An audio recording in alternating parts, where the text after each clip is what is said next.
Last time వీడియోలో గోరుచిక్కుడుకాయలు పెసరపప్పు మామిడల్లం కాంబినేషన్తో ఒక వెరైటీ చూపించాను కదండి. ఇంకా కొద్దిగా గోరుచిక్కుడుకాయలు మిగిలి అది ఈరోజు కొంచెం సింపుల్గా చేసి చూపిస్తాను. ఈరోజు కూరని నువ్వుల నూనెతో చేస్తున్నాను, అందుకే కొద్దిగా పొగ ఎక్కువ వస్తూ ఉంది. మామూలుగా తాలింపు వేసుకొని ఉల్లిపాయ ముక్కలు కూడా వేసి దోరగా వేయించి గోరుచిక్కుడుకాయలను ఉడకబెట్టి రెండు వైపులా పీసు తీసేసి ఇలా ముక్కలుగా చేసుకొని కలిపేసాను. పసుపు, ఉప్పు, కారం వేసాను.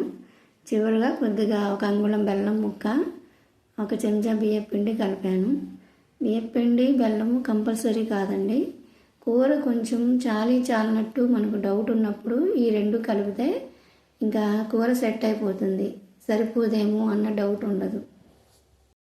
ఈ బెల్లం బదులు ఒక అర చెంచా పంచదార కూడా వేసుకోవచ్చు.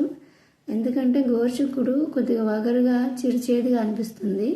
ఈ బెల్లం కానీ పంచదార కానీ వేయటం వల్ల కొద్దిగా కమ్మదనం వస్తుంది కూరకి.